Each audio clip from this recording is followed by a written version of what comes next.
Telugu Desam party జాతీయ అధ్యక్షులు గౌరవనీయులు శ్రీ చంద్రబాబు నాయుడు గారు వేదిక పైన ఉన్నటువంటి తెలుగుదేశం పార్టీ రథసారథులు ఈ సమావేశానికి విచ్చేసిన తరలి వచ్చిన లక్షలాది మంది కార్యకర్తలు, అభిమానులు, సామాన్య ప్రజలు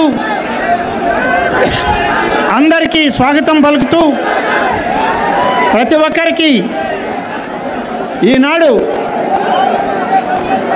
అప్రజాస్వామిక పరిపాలన పైన ఈ రాష్ట్రంలో ఉన్నటువంటి జగన్మోహన్ రెడ్డి గారి ప్రభుత్వం పైన తిరుగుబాటు చేయడానికి వచ్చిన మీ అందరికి కూడా ప్రత్యేకమైన ధన్యవాదాలు తెలియజేసుకుంటా ఉన్నాను.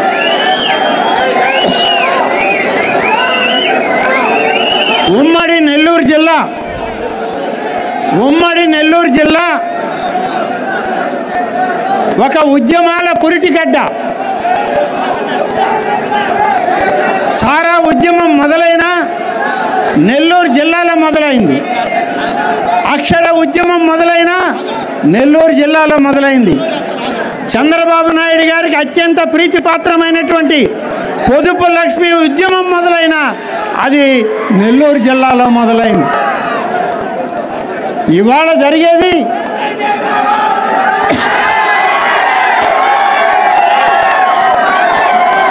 నెల్లూరు జిల్లాలో. ఇవాళ మరొకటి మొదలైంది. రాజకీయ ఉద్యమం ప్రజాస్వామ్య పరిరక్షణకి ఇవాళ నెల్లూరు జిల్లానే దానికి ముందు నాంది పలికింది అని చెప్పి నేను మీకు మనవి చేస్తున్నా. చంద్రబాబు నాయుడు గారి పిలుపు మేరకు మొత్తం ఆంధ్రప్రదేశ్ రాష్ట్రంలో 3 శాసనసభ్యులు జగన్మోహన్ రెడ్డిని తిరస్కరించి చంద్రబాబు నాయుడు గారితో తెలుగుదేశం పార్టీలో నడవడానికి ముందుకొచ్చింది కూడా నెల్లూరు జిల్లా. కాబట్టి నెల్లూరు జిల్లా యొక్క ప్రాధాన్యత చాలా విలువైందని చెప్పి నేను ఈ సందర్భంగా మనవి చేస్తా ఉన్నాను. ఎందుకంటే కొంత కాలాతీతం అయింది. ఇప్పటికే చంద్రబాబు నాయుడు గారి ఆయన యొక్క ప్రసంగం వినడానికి అందరం వేచి ఉన్నాం. ఇవాళ మేము మొదటగా వెంకటగిరి శాసనసభ్యుడిగా ఇక్కడ నుంచి ఒక్క విషయం చెప్పాలి. దేనికి బయటకు వచ్చామో ఆ పార్టీ వదిలి, జగన్మోహన్ రెడ్డి నాయకత్వాన్ని వదిలి అంటే గెలిచిన 6 మాసాలకే ఈ జిల్లాలో, ఈ రాష్ట్రంలో మాఫియా గ్యాంగులు పెరిగిపోయాయి.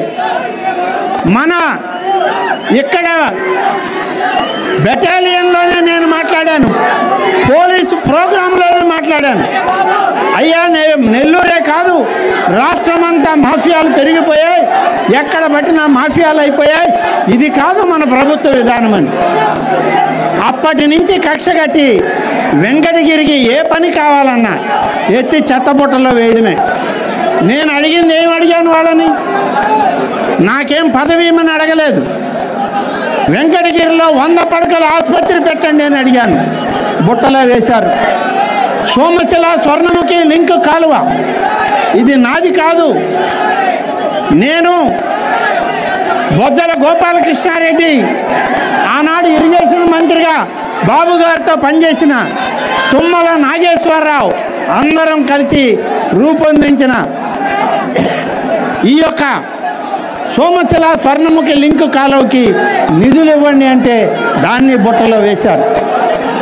బాబు గారి హయాంలోనే ఆల్తూర్పాడు రిజర్వాయర్ ఇచ్చి తెలుగు గంగకు పైన ఉన్నటువంటి వెంకటగిరి, దక్కిలి, ఏర్పేడు, తిరుపతి, రేణిగుంట ఇక్కడ వరకు ఉన్న గ్రామాలకి త్రాగునీరు, సాగునీరు ఇవ్వండి అంటే అది కూడా బుట్టలో వేశారు. ఇక్కడ ఉన్నటువంటి ఇండియన్ ఇన్స్టిట్యూట్ ఆఫ్ హ్యాండ్లూమ్ టెక్నాలజీకి స్కిల్ డెవలప్మెంట్ కాలేజ్ ఇవ్వండి అంటే దాన్ని బుట్టలో వేశారు. ఇక గ్రామ పంచాయతీల డబ్బులు తినేశారు. సమితుల డబ్బులు తినేశారు, మండలాల డబ్బులు తినేశారు. ఇది ఎక్కడ అన్యాయం అయ్యా? వాళ్ళ డబ్బు వాళ్ళకి ఇవ్వండి అని అడిగితే కక్ష కట్టి నా మీద వెంకటగిరి నియోజకవర్గ ప్రజలని ఇబ్బంది పెట్టిన పార్టీ ఈ వైఎస్ఆర్ కాంగ్రెస్ పార్టీ, ఈ రాష్ట్ర ముఖ్యమంత్రి జగన్మోహన్ రెడ్డి అని చెప్పి చెప్పక తప్పదు. అందుకనే బయటికి వచ్చేటువంటి వాళ్ళల్లో మొట్టమొదట బయట అడుగు పెట్టినటువంటి వ్యక్తిని నేనే అని చెప్పి నేను మీ అందరికీ మనవి చేస్తున్నాను. ఇది నేనేదో తప్పు చేశానో, నేనేదో మోసం చేశానో అనుకోవడం లేదు.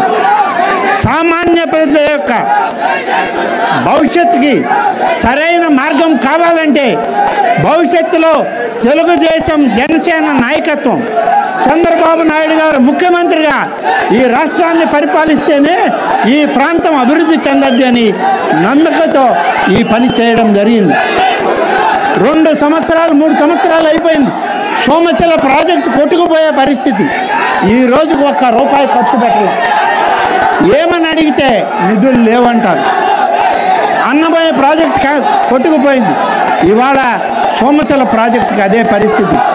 సోమశిల ప్రాజెక్టు లేదే వెంకటగిరికి త్రాగడానికి కూడా మంచినీళ్ళు లేవు. కాబట్టి సోమశిల ప్రాజెక్టుని పునర్నిర్మాణం చేయాలి. పూర్తి స్థాయిలో సోమశిల ప్రాజెక్టుని చేయాలి, తెలుగు గంగ ప్రాజెక్టుని చేయాలి. అప్పుడే ఈ ప్రాంతం సస్యశ్యామలం అవుతుంది, రైతాంగానికి ఉపయోగపడుతుంది. అలాగే కాళహస్తి ఏర్పేడు ప్రాంతాలకి సాగునీరు త్రాగునీళ్ళు ఇవ్వడానికి అవకాశం ఉంటుందని చెప్పి తెలియజేస్తూ చివరిగా ఒక్క విషయం మాత్రం మీ అందరికీ మనవి చేస్తున్నాం. ఇవాళ 4.5 సంవత్సరాలు అధికార పార్టీలో శాసనసభ్యుడిగా ఉండి అధికార పార్టీతో పోరాటం చేసినటువంటి వ్యక్తిగా ఇవాళ మీ ముందుకు వస్తున్నాను. చంద్రబాబు నాయుడు గారి నాయకత్వంలో మీ అందరి ఆశీస్సులు తెలుగుదేశం జనసేన పార్టీకి అందించండి. ఈ రాష్ట్రంలో తెలుగుదేశం జనసేన కూటమి గెలవాలి, చంద్రబాబు నాయుడు గారు ముఖ్యమంత్రి కావాలనేటువంటి ఏకైక లక్ష్యంతో కలిసి పనిచేద్దాం, చేయి కలుపుదామని చెప్పి మిమ్మల్ని అందరినీ కోరుతూ సెలవు తీసుకుంటాను. జై హింద్.